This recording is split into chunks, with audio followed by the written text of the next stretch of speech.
Welcome back, guys, to GSL's Code A. We're in the last match of the day today. It's going to be GuMiho versus Ryung. TVT. I'm pretty excited, man. TVTs can tend to go for a long time They sometimes. do. So, you know, even though it's getting close to the end of the night here, don't worry. You'll probably be here for a while. Both these players very strong. They are very strong. GuMiho has actually improved so much. Like, and Ryung is no one to laugh at either. Oh, yeah. If you laugh at Ryung, you've got some sick sense of humor. Ryung is actually one of those players that has this awesome sense of, I practice a lot, I don't practice too much, but I've got a good training mentality.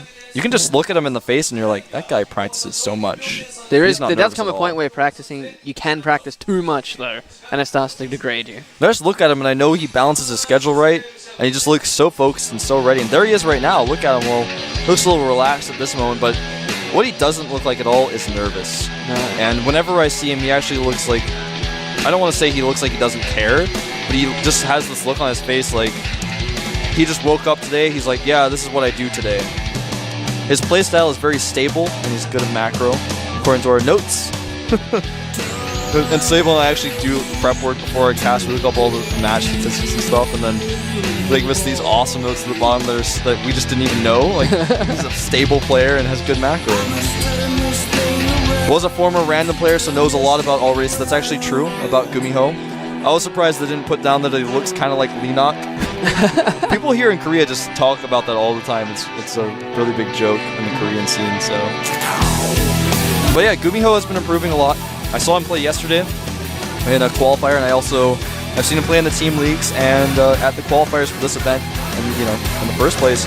And this guy is a guy who's been practicing with Boyu for a long time. He used to play random, obviously, and he hasn't had his chance to shine just yet. But I think his sudden improvement allowed him to be here, and I think he's ready to shine. Yeah, it's interesting. A lot of random players end up picking Terran in the end. That's very true. TLO, of course, one of those players.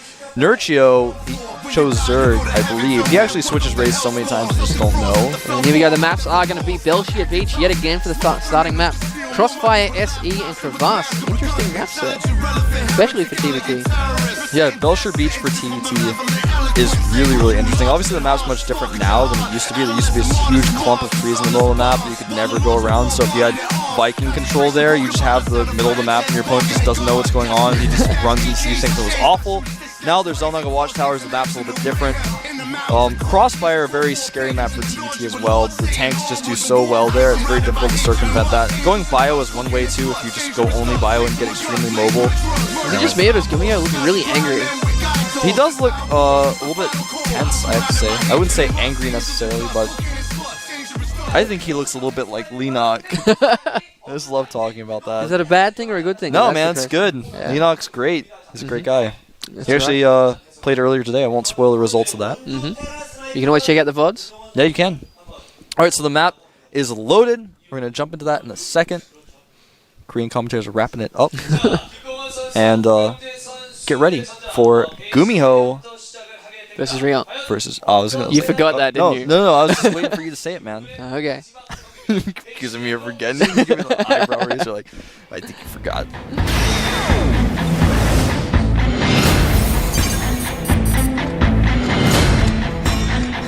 All right, over here at the bottom right, a Terran player on the team Slayers, which has been doing really well here recently. I can't wait to see his intro. He is known as Slayers. Ryung. Huh? Huh? I just don't get it. Unstable. I just don't get it. Oh, that was Ryung. Yep, there he is. They're actually gonna have Leenock do the intro for GuMiho. Soul is what Ryung means in Korean. GuMiho? How are you? That's It looks like he's riding the donkey. Yeah, he's got that donkey is justifiable, man. So it looks like we are going to see a gas first build from GuMiho as Ryung proxies his first barracks at the natural of GuMiho. This is an interesting choice, especially on Belshir. He doesn't feel confident on it at all. Proxies 2 barracks. Yes. And definitely doesn't feel confident. I think that's actually exactly what the case is. This actually is something people have started to do, and I'll tell you why, but you already know. People have been going gas first a lot now. If you do this build and your opponent goes gas first, there's almost no way he's going to hold it. Even if he scouts it, if he makes a bunker, it gets a little weird. Yeah. So we'll see. If he doesn't scout it at all, it's going to be really difficult for him to defend. Now he's going to send that scout in at a very normal timing. He is coming in from the top angle, though. Some people might be tipped off by that, but he's not going to see the proxy. It's going to be huge here for Ryung. Oh man, if he knows now too that his opponent went gas first, he knows the timing. It would be great if he actually just waited and got like 3 or 4 Marines and then went in. Just wait until that SCV gets to the front of his base. But by the looks of it, I'm just looking on the minimap here. What is that? Is he walling himself off? Oh. Oh, is he going to get another? No, I don't think he is. No, I was like, that's actually a genius idea. But no. There we go. So He's the going SCV is to going to come in here and see what's going on. And now he's going to, of course, want to attack before any bunker goes up. He's actually got 2 SCVs. He's got a Ghost Academy. He's going fast Ghost. That's actually extremely unusual. He's got that bunker going up now. He needs to focus down these 2 Marines at the front. Got a lot of SCVs being pulled, but both of those barracks are pumping out Marines as fast as they can. Nicely done here by GuMiho, trying to get that SCV. He does get the SCV down. Yeah, nice defense. And when that Ghost Academy was actually canceled, he's now going to make a factory. When that factory finishes, he will be able to make Hellions. That'll make his life a lot easier. And that bunker, of course, is going to have to be canceled. He doesn't have any more SCVs over here. Losing a lot of SCVs, though, to this attack by Ryung. And it looks like he's actually going to be surrounded. Nice micro by GuMiho. More SCVs falling, though. GuMiho's impressing me right now. He's taken out both of those SCVs. He's done a lot of the surrounding as well. It's really punishing him here. And the SCV is going to go work on that supply depot, too. Yeah, actually, this attack by Ryung has been thwarted. And even though he killed a lot of SCVs right now, it's 17 SCVs to 14. 3 ahead for Ryung, but even so, he's actually behind because he doesn't have the factory up, whereas the factory is already done for GuMiho. Is making a Hellion right now. That tech advantage is very significant. Yeah, he's trying to take out this bunker that looks like it was trying to go for a scout, but it's interesting that he wanted to go for those fast ghosts, and then has changed his mind. Yeah, well, of course, going for the fast ghost is really interesting. Like I said earlier, we saw Noblesse do something like that. We've seen MMA try to do that, but in this scenario, it made more sense to just cancel it. There's no way he was going to get a tech lab out. It just made more sense to cancel it, get the factory. So I like that choice. Expanding behind it. That barracks just he can't get away, escape, but it just can't. It's in the corner already. Oh, did they remove the island in the corner? Yeah, there's no longer a secret island in the top right that you can land units on. I checked it. That's another change of Belcher Beach. And that's going to be it for that barracks, unfortunately. Alright, so the starport is finishing up here. GuMiho adding a tech lab on his barracks as well. Will this SCV get in here and see? Nope. Well, I'll check his vision here really quick. You may want to check his vision there. As the observer does the exact same. He did see the tech lab. Yeah, he saw the tech lab, not the starport, but he may assume that's a weird tech lab timing. Most likely he's going to assume Banshees. His own starport is getting pretty close to being done, so he should be able to get a Viking out in time. Yeah. Ryung actually making his command center inside his base, whereas GuMiho's got it right at the natural. Is going to help him as well, because he's considerably behind at the moment. That's very true. Now, will GuMiho research Cloak? He doesn't have enough gas just yet because he didn't take his second gas, so I don't think Cloak is in the cards for GuMiho. No, I'd agree with that. But we do have that Hellion sitting out at the front here for Ryung. The supply depot is down, but I don't think the Hellion's going to make it through even if he tried. Don't think so either. Right now, supply-wise, Ryung is 5 supply ahead. But right now, as far as workers go, he's ahead as well. But I'm going to get there, don't worry.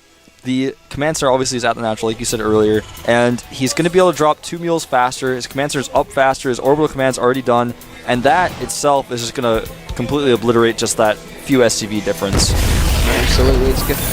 No, that this could turn out to be a more standard TVT after that interesting opening by both players. Indeed, this SCV does escape with its life. The Hellion doesn't really have much chance of doing much. He's just trying to see when that expansion's coming out. And I think after seeing that there was no command center there, he's going to feel pretty pleased. That SCV is a lucky SCV there. Yeah. Sees that. And the Banshee forced to retreat, at least initially here. Banshees can actually destroy Marines so easily when there are no Vikings around. Gotta be very careful though with this Banshee. Pulls back. Takes 2 shots to kill a Marine. Now the Viking's out. Banshee's gonna have to just do what she can and then leave. Does see that command center in the base though, so at least he knows that there's going to be an expansion very shortly. Sees a couple of tanks as well. More players need to just, when they're losing that Banshee, they just need to attack with it instead of just trying to run away, because it's just not going to get away in those kind of situations. It's like running Marines from Speedwings or in ZVZ, not having speed yet. It's Exactly. Just turn around and attack something. Exactly. Anyway, now Ryung does have 2 Vikings out, and he's going to move forward with those, try to scout with them a little bit. And it looks like GuMiho is going to move forward, maybe catch one of those Vikings. Does not. Oh, he may get a shot of it in a second. That Viking getting a little bit close to death a few times there. Now, GuMiho is actually getting his siege mode up, doing a pretty good job of teching, as his opponent is. It's a pretty close game, Unstable. It is. After that, an interesting start. It has evened out very well. Both these guys looking fairly similar in both the unit composition and army count as well. This is true. A Viking over here in the natural does get chased away. Now, GuMiho has a pretty decent army. He's going to push out with it a little bit. Ryung, though, has a pretty decent army himself, and oops. Still got a couple of shots off on that Viking, though. That's true. So really even army sizes, neither player can really be aggressive. They're both on 2 bases in almost the exact same situation. This game couldn't really be any more close. Right now for GuMiho, though, he is actually researching combat shields. Looks like he may want to go a little bit more bio-oriented. Whereas Ryung is adding in reactors to a barracks. He's actually adding some more barracks, so he's going to be going bio as well eventually, as soon as he can get those production facilities up. This is pretty close. Siege is up first for Ryung. Does, of course, force GuMiho to retreat. Yeah. I can see this map being very difficult to move forward with your siege tanks, just because of all the different avenues as well. Very true. Now, in the mini-map, it looks like you can walk through the trees in the middle of the map. I don't think you can, though. No, you can't. So that is like kind of misleading for those of you guys who may be watching at home. You can't actually walk through there. So basically there's this huge chunk of trees in the middle of the map that has to be avoided. Zelnaga watchtowers give vision, but not enough vision to see around the entire group of trees. Sieging up near this gold here for Ryung. Uh-oh, these Marines may run into tanks. Oh, there we go. Well, there's a couple of Marines there. Yeah, Looks like he's going to go for a drop. Yeah, he may decide to drop. I don't think he's going to try to drop on top of those tanks, but he's actually dropping the Marines, taking a long roundabout path with that dropship. He will eventually That's the end up in smartest thing to GuMiho's do at base. the moment, though, because Yeah. GuMiho does have that second watchtower by the looks of it. He doesn't really know exactly what his opponent can see, so it's a very smart move to take the long roundabout path with that dropship. Both players dead even on supply, 110, 111. Just very, very close this entire game, which is kind of unusual because normally you don't see a situation like that after a 2-barracks proxy. Yeah, it is very interesting. But it just came down to that amazing control by GuMiho there. So we are going to have that dropship going around the left. Is he going to be seen by something? We're not sure. There is a Viking parked there. Is he going to be able to see it? Nope. No, does not see it, but he is moving forward into the natural here of Ryung at the same time. There we go. The Viking has seen the dropship now, running away from it there. As we do have Marines being popped out, he's going to go to work on those supply depots, but he still has that very dangerous group of units down in his natural. Oh, and they are actually going to take some siege fire in the natural, losing a few Marines there. A lot of those Marines on low hit points. Close call there. And the Marines do get cleaned up in the main after taking out several units and a supply depot. This puts Ryung at a significant advantage, though. It does. He did get quite a few hits off on that group of Marines down there near his natural, just due to the fact that he moved forward right as he dropped that dropship in his main. Taking a third now here for Ryung. Yeah, a smart move to take that third after he got the few volleys off on those tanks and just was able to damage a lot of those units. It's very smart. He's taken that lead. He can make the command, so he doesn't have to make it at the third. He's just making it in his natural, just playing it really safe, but also trying to get ahead. So it looks like they're going to engage here in the middle. No, GuMiho deciding to make the better of it. Just back off. He hasn't gone for his third base yet, though. Nope. Stim just finishing up here for GuMiho as well. Didn't have Stim until just the very moment. I wouldn't be surprised to see Ryung take that gold as his third. I wouldn't be surprised either. In fact, he's breaking the rocks down now. This is a pretty huge drop. 3 drops, 2 full of Marines, and one with 2 siege tanks. Coming around here, it will be spotted by this Viking, but will he be able to react in time? There's 3 dropships full of units, dropping all of them there. The siege tank's going to work. He's going to get a lot of supply depot kills at the very least here. There is a Viking going to work on that. And here comes Ryung to go and defend this. Yeah, moving forward with all his Marines. Those Marines were on move command. Now they might all die. Losing a lot more units here than he should have. At the same time, GuMiho coming into the natural down on the left. He's got a good force of Marines going to come through. We'll get a lot of SCV kills if he's not careful. There's quite a few Marines from Ryung. Siege mode going to work as well. Yeah, he could have done a little bit more damage there, but a nice move nonetheless. And finally, the tanks in the main are cleaned up. The supply, though, reset back to even 118 to 115, whereas Ryung had a 20 supply lead just moments before. Now GuMiho actually speeding ahead up to 120 after taking out a few units with his own siege tanks. Yeah, he's also taking his own third here at the moment. He's going straight into the natural, and that command center for Ryung moving all the way across to the gold. But he can't really move his siege tanks at the moment. No, it's very difficult for him to do so. But he does have enough units where he feels comfortable securing that third base location. Going to destroy the rocks before his command center. Most likely will not kill his own command center, although his teammate has been known to do that in the past while trying to clear out rocks at gold bases. And then wins the game. Alright, so GuMiho has decided to pull back with his soft contain, realizing it's just not really fruitful anymore. Doesn't want to get surrounded and lose that big chunk of his army. Yeah, it's a good choice by GuMiho there, though. You don't want to overextend yourself. Ryung does have that sensor tower in the middle of the map, sees quite a lot of what's going on. And now that he has that gold, he's going to start streaming ahead. Indeed he is. Making it into a planetary fortress as well. Yeah, that's something we've talked about a lot recently, being a little bit weird. You don't really need to make a planetary because you can't lift it. And then if your opponent wants to attack with Marines, he's just going to run around the planetary where the planetary can't hit the Marines anyways. Yeah, exactly. So and the Marines aren't going to go in range. The siege tank's going to go to work on it anyway, and you might as well have that extra. But it's a 6 of one, half dozen of the other. We do have another drop going down here in the main for Ryung. He's got 2 dropships per unit. Already a siege tank there, ready to go. It is going to be taken out, but the Marine reinforcements are going to be able to take out this drop. And looks like GuMiho going to go for it here on the left-hand side. Just moving forwards.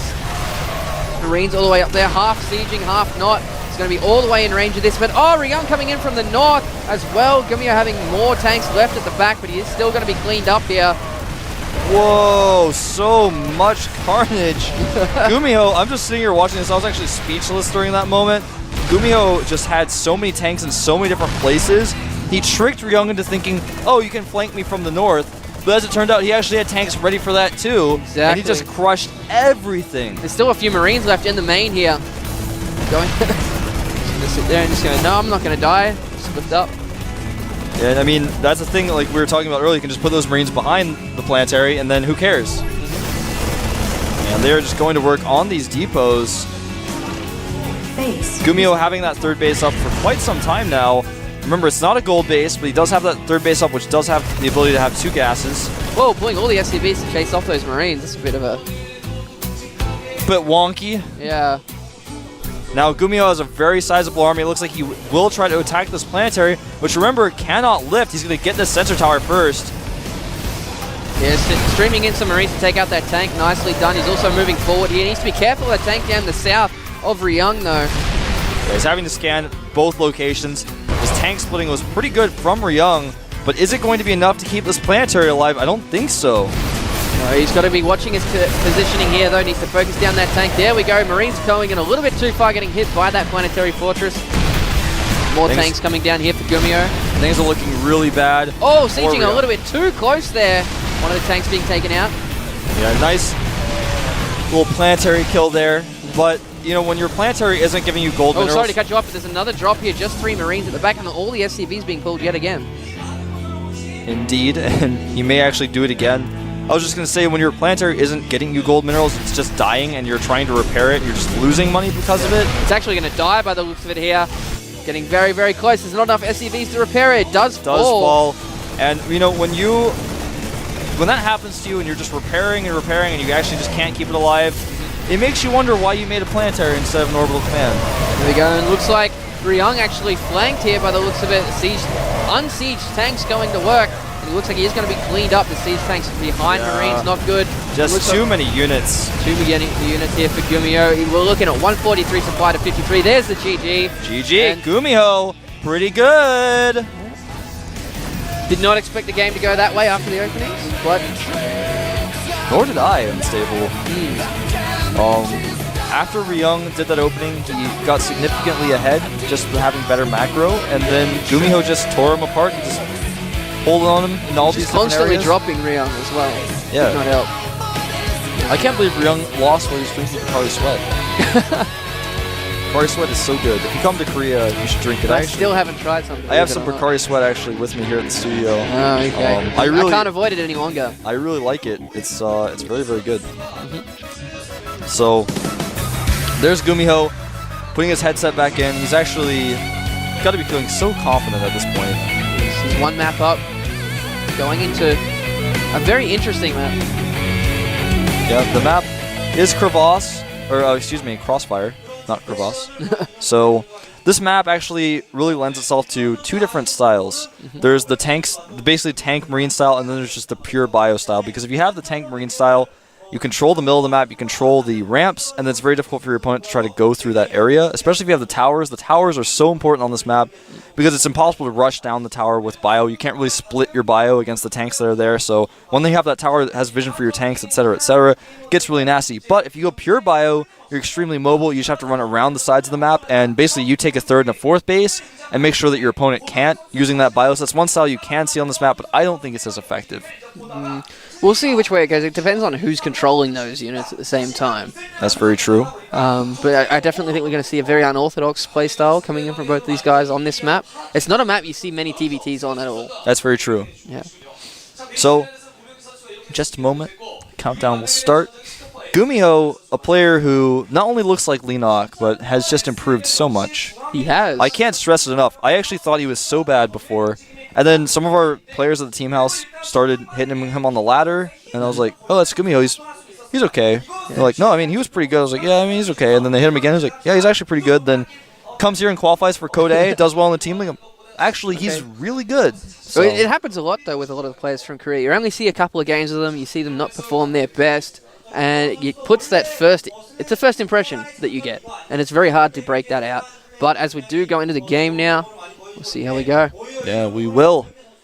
Map is Crossfire. The players are Ryung and GuMiho. GuMiho up 1-0. Let's find out if he can make that a 2-0, or will Ryung tie it up 1-1 here on Crossfire.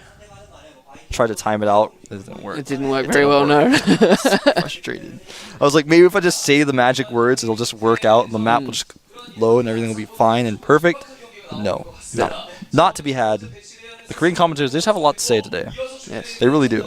Well, there's three of them. Yeah, there are three of them. So we have a lot to say, but, you have that extra person.